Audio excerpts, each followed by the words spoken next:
Hi, I'm Danny Black, and welcome to another edition of Hobby News Daily Hot Corner. I'm joined by my friend Ezra Levine. Ezra, what's going on, buddy? What's up, Danny? How are you? What's doing? Good. Not much. I am in my temporary studios here in the north part of Baltimore County, and you might see the horses running by. We're lucky to have running water, and the internet seems to be working today, so we'll get through this. How are you? I'm good. Well, I'd like to say a couple things off the bat. One, since the last time I came in your show, I think the Orioles are doing a little bit better than when we spoke last time. Your Orioles are actually impressive. You're giving our Yankees a run for our money over here in first place. I'm not the type of guy to ever bring that up. What do you think? Second, I actually like your new office. I think you've nailed it. I think you've nailed it. And thirdly, I was just told that this is the hot corner. I played third base in high school baseball, so I feel like I'm going to be able to nail this. Well, hot corner, for those who don't know, if you keep scoring baseball, is position number five. And so that's why we call it the hot corner, because we do five questions. Are you ready to be on the hot corner, Ezra? I'm ready. I'm ready. Try me. Okay, so the rules are I ask short questions, which usually are not short, and you can talk as much as you want, but I'm going to keep my side brief. Could you tell everybody your current title and your previous job and title? Current title is CEO of Mascot. I'm sure we'll talk a lot about Mascot today. Former title was CEO of Collectible, the fractional ownership company. And you have been with Mascot for how long now? I joined about 4 months ago. Okay. So let's just get this out of the way. You don't work for Collectible. You can't answer questions about people's assets. Please don't DM you about those. They have a great team over there. I'm sure handling all the questions. Is that where you are right now?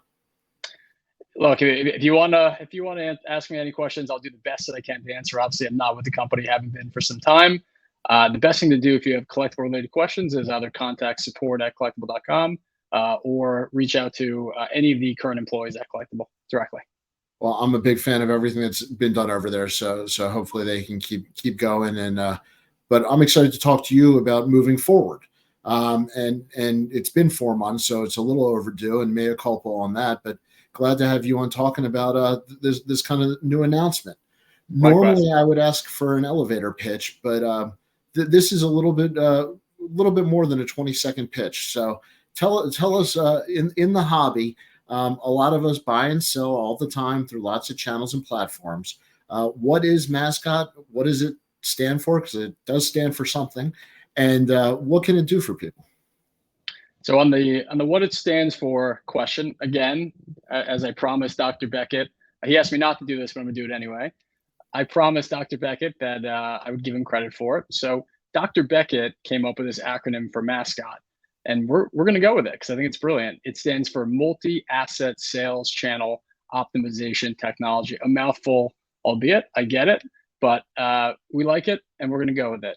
So there are really two parts to Mascot. The first is an inventory management solution. Obviously, Danny, as you just said, there are a lot of people in this hobby. Probably everyone has inventory of some kind. Could be a collection. You might be a dealer, you might be a hobby shop, whatever your activity in the hobby is. So everyone has inventory, Yep. and everyone needs a place to really keep track of it all. So what Mascot is a really sleek, really user friendly inventory management tool. You can upload all of your items. We built really great ways to get your items into the platform quickly. You can just enter in serial numbers. You could upload a bulk file. You could drag and drop your images. There's a lot of different ways to get your items in. We've partnered with all the grading companies for the most part in the industry as of right now. So we get their direct API feeds, which really means by putting in limited information, you're going to get all the information that is currently stored by the grading companies directly. For me personally, just speaking personally, I have a collection of about 50 cards. I tried it the first time since we've rebranded it, and I got my 50 cards in.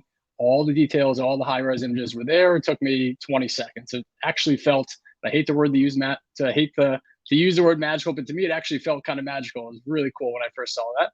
So that's the first part. You can fully customize your workflow. It's just a really great free inventory management solution tool. The second is the multi-sales channel technology. Really what that means is in order to sell an item, obviously sellers, when you go to sell a card or any other type of collectible, you really want three things, right? You want maximum eyeballs, you want to sell it as quickly as you possibly can, and you want to hopefully sell it for the best price or at least the price that you want. By blasting it out to multiple marketplaces, by creating one listing and having on eBay and MySlab, Shopify, which gives you Amazon, pretty much any other social media platform. You can do that on Mascot. So you can create one listing and essentially gets distributed to all the integrated sales channels just by one click. It's a really cool tool. We've seen really good adoption so far. Obviously, we just started, but as of right now, we have about 30,000 listings that are live directly through Mascot, about $35 million of inventory, and it's actually a pretty cool experience when you go to list a card and you see it. Click one button, list, and now it's on multiple channels at the same time. It's cool. That's very cool. As somebody who has sold on multiple platforms for years, both personally and professionally, one of the challenges is always a card is for sale on multiple platforms. It sells on one, or I forget to delete it on another, or I change the price on one and then forget that I have it listed somewhere else at a different price. Those are pretty common. Being a third party and not being connected, how do people solve that? You can solve it by coming to Mascot. Mascot's built tools, which essentially, once it sells on one marketplace, it'll automatically remove the listing for you on any other channel. So for instance, you have it on eBay, MySlabs, Amazon, Shopify, you name it. If it sells on eBay, the MySlabs listing will go away, the Shopify listing goes away. So all the other listings goes away for you. And essentially, the whole transaction will be recorded within your Mascot account. You'll get, your profit and loss. You'll be able to keep track of any details related to the transaction. So it's a pretty cool holistic function. Obviously, users, velocity, liquidity, all important things. They were your past job, and they are here. But one of the things I find interesting on Mascot, and kind of what I think is part of the secret sauce for the company, is you need sellers. The platforms are providing the buyers. So this is not a new marketplace that's starting off the ground. You're using established platforms. And I think there's a real big difference because listen, in the hobby right now, there's a lot of companies that are starting marketplaces, that are starting different platforms, and that's great. The more places we can buy cards, the better. But what you're saying is this is really a way to sell easier, and then that helps the buyers on all the existing platforms. It's really a connectivity tool, and Danny, I think you made a great point. There's so much fragmentation. There's so many marketplaces. It feels like every day I'm learning about a new marketplace. I just learned the other day, that you have, at least 3 or 4 new marketplaces coming, ones that previously I hadn't even heard about. So, as a participant in the hobby right now, it's a lot to keep track of, right? Keep track of all the marketplaces. There's obviously some people, I'm one of them, who, for whatever reason, I check certain marketplaces more than others, just because I happen to like them. Maybe I trust them more, maybe a relationship's there, which means that if you're a seller and you choose one marketplace to sell onto, there's a pretty decent chance that you're not reaching as many buyers who might be interested in purchasing your item. By putting it on as many marketplaces as possible, and without any additional friction or without any additional time required to do it, you are maximizing your chance of your item selling quickly, selling for the price you want, and again, just increasing your exposure to it. And a great point, Danny, just in terms of what Mascot is. Mascot is not creating its own marketplace. We are working within the existing ecosystem. We're working with as many marketplaces as we can, who will bring the buyers. All you're doing is you're using Mascot as an inventory management solution to keep track of your inventory so you have better visibility on it. And then when you want to sell it, using Mascot to essentially distribute, to broadcast your inventory out to as many marketplaces as possible. Are you concerned about transaction liability? So you're integrating your own accounts, right? So any liabilities essentially will fall on behalf of the user. If you turn out to be a bad actor and you've integrated your eBay account, well, guess what? It's going against your own eBay rating, right? So Mascot is not the marketplace. We are not facilitating the transaction ourselves. We are just enabling technology to allow you to sell it on multiple marketplaces. And whatever happens, and I trust this hobby that everyone's a good actor out there. I can't imagine any shenanigans of any kind happening in this industry. In other industries, maybe, but in this industry, everyone's a good actor, of course. Absolutely. Of course. So yes, any activity in the marketplace really is a direct result and will be reflected in that person's seller ratings or their feedback, what have you. Right. So somebody doesn't need to contact or go through you guys. they're just going to handle their normal sales, either good or bad, through the normal platform. Correct. Okay.